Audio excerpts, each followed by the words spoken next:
Hey everybody, I'm Andrew Ruegger, SVP of Solutions at Pacvue. This is the Retail Roundup, and I'm joined by Claire Wyatt of Albertsons Media Collective, who is the business strategy and data and measurement lead.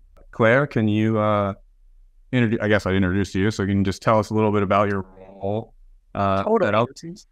Yeah, absolutely. So I am Claire Wyatt. I'm the Vice President of Business Strategy and Marketing Science at Albertsons Media Collective, which really means that I have almost two different roles with the business. So for the business strategy piece, that role is primarily focused on where are we in the business today, where do we want to go in the future, and how do we deliver what we have promised to the broader enterprise. For the marketing science part of my role, that's where I guess what you and I will talk a bunch about today, and where I really get to do, I would say, the fun stuff, which is a lot of work on our client-facing audience and analytical and reporting kind of insights piece, but then a lot with our measurement methodology and our advanced audience solutions. So I get to wear a lot of hats, but I feel like I've handpicked all of my favorite things to do in retail media networks and created my job from that group. Well, I mean, you listed all of my favorite types of things to work on, so it sounds like a great role. I think I'm just going to start off with the hardest ones first, and then maybe work backwards. So you don't get any warm up. Excellent. I'm ready though. Okay. Let's go. Good. Yeah. Good. Me too. I'm ready. We always get this question, and there's not a single consistent answer in the market. Every partner that we work with always has a different answer, a different approach, probably because it's just a very complicated problem to solve. Attribution. We've heard a lot of interesting things from a technology standpoint. We spent a lot of time with many of your colleagues in France at Cannes talking about technology, how the systems are going to be organized for advertising. But attribution, like what is AMC and your approaches, your kind of mindset approach to properly attributing, sales, conversions, et cetera, across, your portfolio of supply and yeah, for sure. Great question, and very dramatic, hard-hitting question, first of all, because attribution is, like, I think we could talk the entire time about attribution and we would still probably have days and days worth of content to discuss. Definitely. So one of the things, if we are thinking more philosophically about how I think of attribution, the way that attribution is currently being done and oftentimes has been done in the past is that you look at a customer's path to purchase, and essentially any ad that they touched along their path to purchase will get credit. The issue with that is that, especially if you are running display ads, I think that's the biggest perpetrator. You can just throw 20 display ads in the customer's path to purchase, and they probably, that first kind of paid search ad that they saw at the beginning of their journey, that probably was the ad that actually drove them to buy. But you have all of this, it's almost like wasted inventory along their path to purchase just to almost be irresponsible with brand dollars, basically. Yeah. So one of the things that we talk a lot about at the collective is ROAS is important.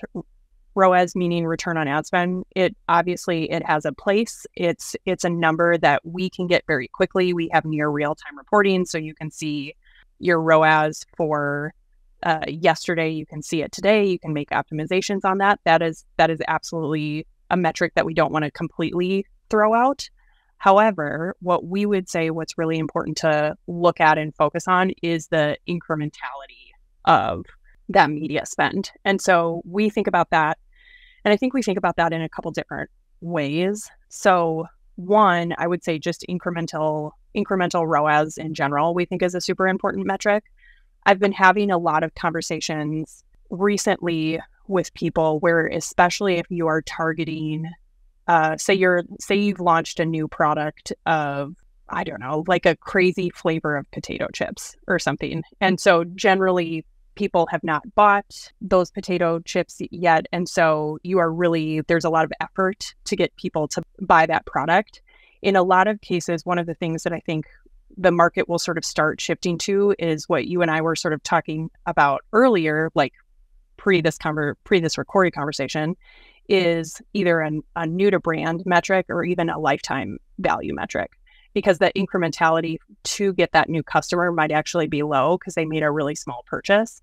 But if you are now their favorite potato chip, your lifetime value could be very high. So multiple ways to look at it, but just a straight ROAS there needs to be more to the story. Gotcha. Yeah. I mean, I think one of the big challenges of it obviously is like incrementality. To get deeper into attribution, incrementality doesn't always mean the same thing to everyone. And then also like it's somewhat of a scope problem, like the global scope. Obviously, if someone is shopping at a store that's not within the Albertson portfolio, but is the consumer of your product, in the manufacturer's eyes, and then they come over to Albertsons and buy it, is that truly incremental or not? Like, right. You debate that it's not. It's incremental to you, but it's not incremental to the manufacturer. And that problem is outside the scope of which you should be realistically pressed to solve. But then additionally, like in the local sense, the scope is local and within your portfolio, then, did the ads actually cause incremental sales or not? And like to some of your explanation of how that's done, like there's certain metrics that are the basics for optimization, and determining the more complicated ones is exactly that, like complicated. So I think one of the questions, again, that comes up with the folks that we work with, our clients and our product folks, is like, well, if you're using a user ID and a backbone and you're linking these different exposures, there's waste. So how do we know that the fractal credit makes sense? But also, like, how do you deal with folks who aren't necessarily on the graph? Because if you're measuring by loyalty or, some other type of ID stitching, like, do you model users that you don't have direct connection with? Do you exclude them? Like, how do you deal with some of the data discrepancies that help solve the attribution incrementality issues? Totally. So for that question, so I even want to put a pin in that question and even go back to some of your comments on the previous question too. Like specifically with incrementality, I was at a conference maybe a month or so ago, and I was sitting around a table, and every single person at the table defined incrementality differently. And so one of them, which is just, it's like this, it's just wild. It's just crazy. We are very much in this wild, wild west space of media. Yeah. And so one of the things that we are pushing for as Albertsons Media Collective is standardization across the industry, and not necessarily forcing everybody to have the same methodology for like an incrementality as an example, because there's multiple types of incremental methodologies and different methodologies work for different types of businesses. But can you at least be open and transparent about what methodology you're using, so the brand can look at how you're creating those calculations and then either back into something that they feel is a better service to them of how they would want to measure across RMNs, or even just validating that it's like, hey, we're not making up numbers. And a lot of that too ties in with your follow-up question about like, how do you deal with non-loyalty buyers? I think one of the things that we are very lucky with Albertsons Media Collective is we have very high match rates and ability to see and identify our loyalty shoppers. It's really, really high. There's a very, very small percentage that we cannot identify. So we really benefit in terms of if somebody, for example, is coming to our store and is paying with cash, even if they're paying with cash, we would still be able to identify them if they were a part of our loyalty program. Right. And we're obviously doing this in a very privacy focused, very safe way. We're de-identifying, like we're not ever looking at the actual person. But one of the things that we do, and then a lot of other RMNs do as well, is model out on what we can't match based on that match set. So that's another thing that we're working on as we are thinking about standardization in the future of the space. Is it is not uncommon to kind of extrapolate sort of beyond that base and beyond that matched set of customers. And so are we being fully transparent about what those match rates are, what types of extrapolation we are applying to that base number, if, we don't do this, but there's other RMNs who extrapolate for cash, like, are you being transparent about that? So it's really just kind of trying to get everybody to play nicely together in the same sandbox. Yeah, I mean, it is. It's such I was at a similar engineering conference recently, and with competitors and other partners, and it was the same thing. It's not the same to everybody, and the methodologies, even if we thought that, potentially like the math was the same, the data that goes into the math isn't the same, or sometimes the data is the same and the math is different. So glad to hear that you're kind of working towards a standard to a certain extent, but also more of like a transparent model. And within that, I guess, like, it is somewhat of a precarious position to, there's a privacy compliance and your customers on one side, and then there's your other set of customers who are investing, who are, the manufacturers who are putting different items in your stores, but they want to know that the investments that they're making, with Albertsons are driving value for you and for their end customers. And then it's that methodology and what gets shared that ultimately determines that. If you're doing it all in-house and saying like, yeah, here you go, you actually should be investing $1 million more, but you don't have the proof, or you're not willing to walk through the process, then it creates, additional stress. So within that sense, like, there's some folks in the industry are like, well, the solution is clean rooms, and some folks are like, it's third-party partners, and sometimes it's pick a different econometric modeling shop to help you do this. Like, where are your thoughts in like that general realm of like transparency? Like, where do you think the best way to go is? Like, more clean rooms or data sharing and with criteria, or third parties? Yeah. So I think what gets really tricky is that retailers just will never, there's some data that retailers are just never going to share, just because there's so much, like, just because there's so much privacy and regulation around it. And so with that in mind, as the environment, if you are a brand, like, to your question, I think is, how do I know that Albertsons Media Collective is performing better than, say, my investment somewhere else? And one of the things that I've seen some of our more sophisticated brands do is create in-house measurement models where they can look at sort of ROI across their retail media networks.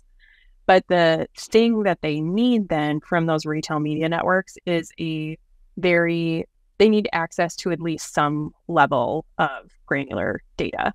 And usually it's not, like, when we think about the data that they need access to, it's super simple. It's just, can we give them impressions by day, by placement, plus clicks, maybe ROAS? Like, we're not doing anything overly complicated, but for a lot of sophisticated retail media networks, that's very easy to do. They have systems and processes in place where they maybe have a API connection that the brand could tie to and just automatically pull that data. But especially some of the newer retail media networks, it requires a person to actually go through and make sure that brand has access to all of that data. And so it's just a different level of lift.